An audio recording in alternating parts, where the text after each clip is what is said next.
Hello. So I was trying to start my car. It's a Ram Promaster 2500, and I was having problems with the ignition switch. And I wanted to share something of the process that I went through, so you don't have to go through it. So first of all, this was the old cylinder. It was getting stuck. This is a solenoid just to keep the key inside there when it's not parked or in neutral.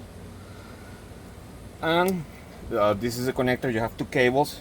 One is going to go on the bottom and one has a T side connector.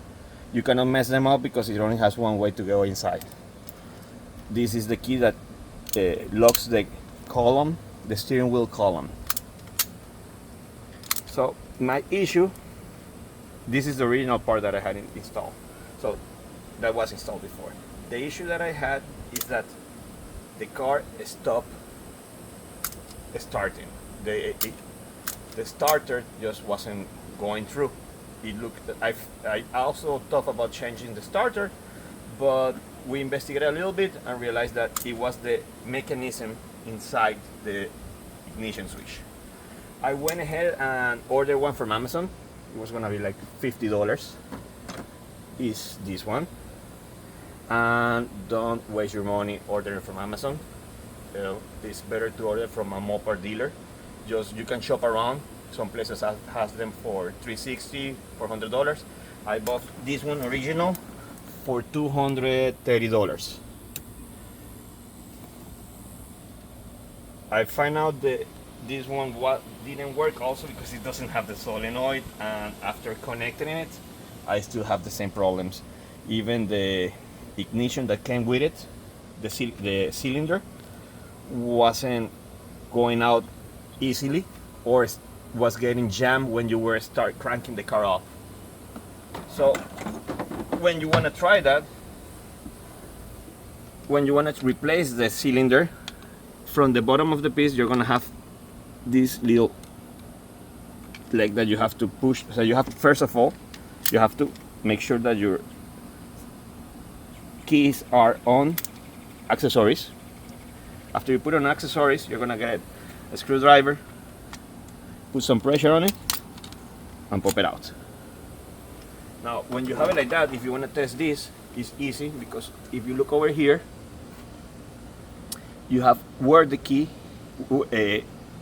where this part of the key that usually is the one that breaks in some cars, in some ProMasters, tend to do that.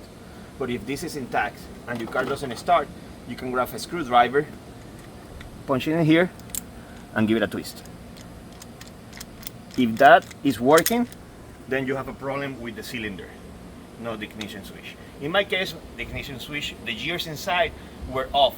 So even if you had the right key, you tried to turn it, it wasn't going on all the way. So we went ahead, ordered a new one. We're ready to replace it. You just have a few covers that you have to remove with a T15 torque driver. And after you remove it, you are going to run into one issue. They come from the bolts that attach to the ignition switch they compress from factory. They don't have any head, so they come without a head. So you're gonna have to grab a grinder. I use a Dremel with a snake with a blade. So I was able to carefully push the cables away, and I did a slot over here. So with that slot, flathead screwdriver and a hammer, I was able to loosen it up. After that, we hook all the cables back up, and see, we should be ready to go. So if this helps you, I really hope this helps you, so you can go ahead and get your car rolling back and make some money.